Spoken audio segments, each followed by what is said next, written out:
Captain's log, stardate 5470. The Enterprise is on routine patrol on the outer fringes of Federation territory, facing the intergalactic Gulf. We are preparing to terminate the patrol.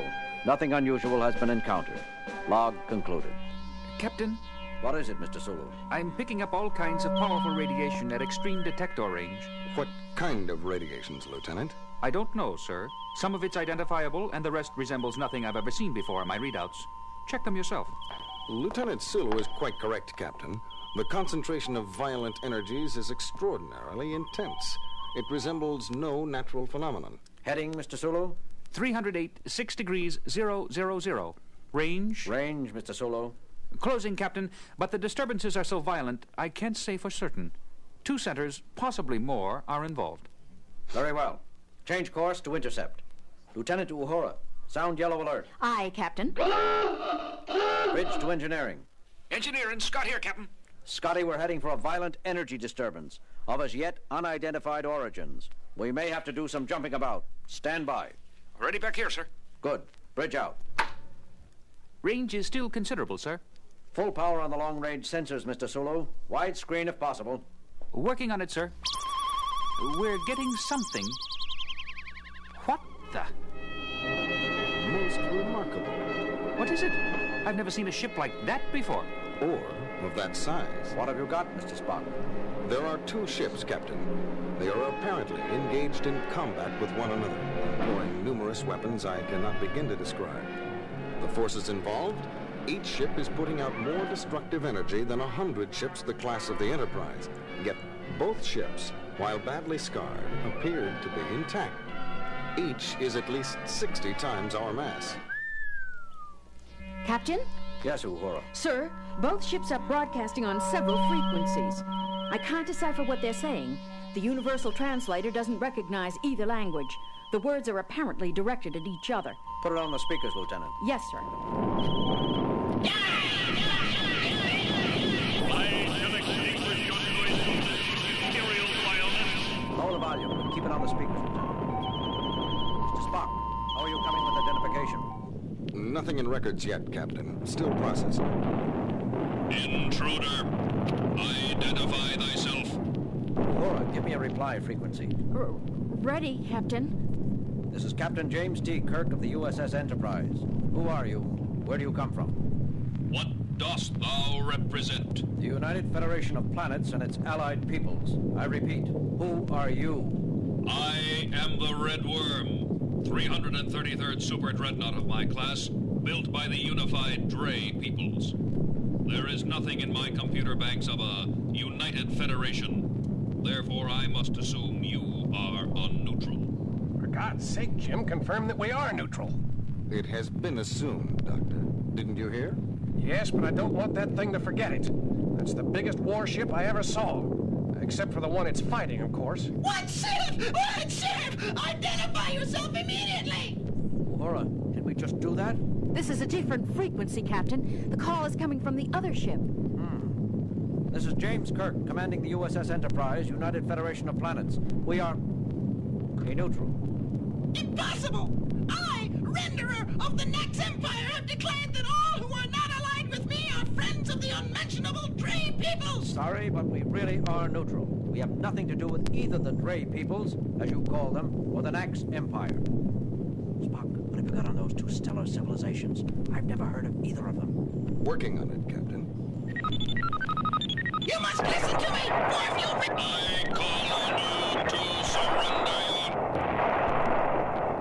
your... Signals have faded out, Captain. They appear to have forgotten us already. They're fully occupied trying to destroy each other. And I have information on both groups. What is it, Spock? Where are they? They are no longer anywhere, Captain. According to mythological records, both races have been extinct in our galaxy for over 150,000 years. And know thou that I shall fight for another 150,000 or 150 million until the last remaining vestige of the blasphemous Nax are eliminated from existence. Where are your officers? Who am I speaking to? Which member of the crew? Crew? Officers? We of the Naxsters! No less we of the Dre, infidel. What do you make of that, Mr. Spock? I think there can be no doubt, Captain, as there is nothing in the records to indicate that either race was immortal. We must surmise that the crews of both ships have been dead for at least 150 millennia, and the war has been carried on all this time by the computer minds of these two ships. Incredible. Well put, Doctor. Both ships have apparently survived on their own initiative, continuing to carry out the last orders of their living masters, repairing themselves, modifying their own structure, constantly developing new weapons and new defenses, each hunting for a crucial advantage over its opponent. Yet it seems they are evenly matched. All very interesting, Mr. Spock, but at the moment I'm more concerned about their present course. If they keep traveling in the direction they are now, they'll enter densely populated Federation space within a few days. They've elected to regard us as neutral, for now. They may not treat other Federation shipping or Federation worlds so politely. Uhura, give me dual broadcast frequency for both vessels. Ready, sir. Enterprise to combatants. Enterprise calling combatants. Listen, you two. You can reduce each other to Masons if you want. But can't you do it somewhere else? You are headed... A challenge! You would dispute my position? No, forget what I said. Spock, what are we going to do? These two are so involved with each other, they've lost the ability to trust anyone else. But we have to turn them somehow. Maybe if we could discover the reason behind the fighting, we could mediate for them, Jim.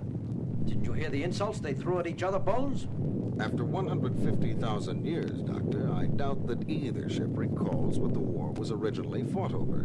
That's usually the case with most wars which last more than a few months. Still, we have to do something. Jim, how about taking sides, joining up to help one ship defeat the other? Too risky, Bones. We know nothing of either the Dre peoples or the Nax Empire. I can't opt for one side blind. Besides, I doubt that the Enterprise would make one bit of difference for either side, considering the kind of energy weapons they're using. I doubt that our phasers and photon torpedoes could so much as irritate either vessel. And it could get the Enterprise blown clear to the Magellanic Clouds. Just the Enterprise, maybe. But suppose we convince them we can call on several thousand ships the size of the Enterprise. A thought, Doctor.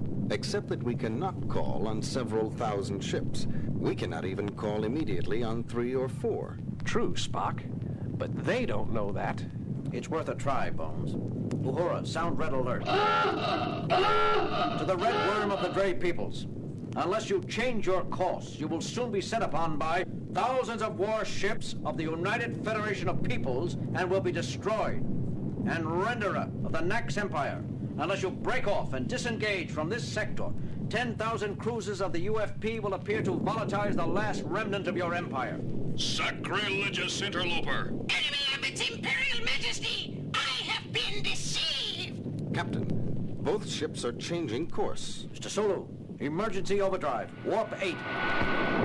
That was close, Captain. They both fired at our former position. With their minor batteries, I might add. However, they regard the threat seriously, it seems. Both vessels are currently in pursuit. Sulu? They're not closing, Captain. They're still too busy fighting each other, but we're not pulling away from them either. Good. I don't want to lose them. Yet. Kirk here. Go ahead, Mr. Scott. Captain, how long are we going to run at warp 8? We've got full deflector shields up too. We cannot maintain this kind of shielding and this speed for too long. I know, Scotty. Hang together down there a while longer yet. We'll do what we can, Captain. Scott out. Well, Bones, we got them to change their course. We're headed away from Federation-inhabited worlds now. That still leaves the problem of convincing them to leave us alone. Well, I don't know what to suggest, Jim. I didn't get that far. Great. Mr. Spock? I don't know what to suggest either, Captain. At this point, the crucial issue appears to be whether or not... A trick! I see through you now. There is no such thing as a united federation of planets. It was a low ploy of you, blasphemer, to attempt to fool me into assuming a weaker tactical position. You are quick, evil monster! Did you truly think to trick me, with such a feeble lie? This United Federation, this tiny fabrication masquerading as an inhabited ship, is but a decoy, manufactured in your own perverted factories. You will pay for that. Die, social misfit! I shall extinguish your noisomeness, Imperial Bioness. They're slowing, Captain. We're pulling clear of them. Course, Mr. Sulu. Unchanged. They're still headed full speed away from Federation space. Well, what do you think of that? Did you hear, Jim? They've decided that the Enterprise is a trick.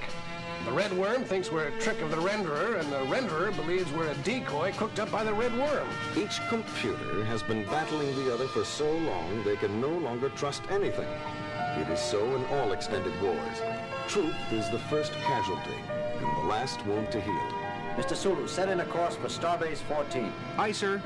Detectors report both ships still heading out toward the galactic rim. And according to sensors, still fighting with each other as heavily as ever. It is sad, Captain. All that knowledge, all that power, devoted to continuing a war whose cause has long since been forgotten. What a waste.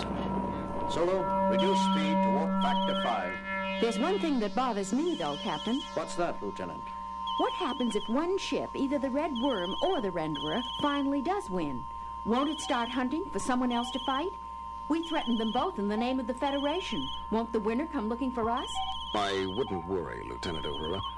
Both vessels have been in a state of constant warfare for 150,000 of our years, without either side gaining a lethal advantage. I think it's safe to say that they will continue to remain evenly matched for another 150,000 years. Let's hope so, Mr. Spock. Let's hope so.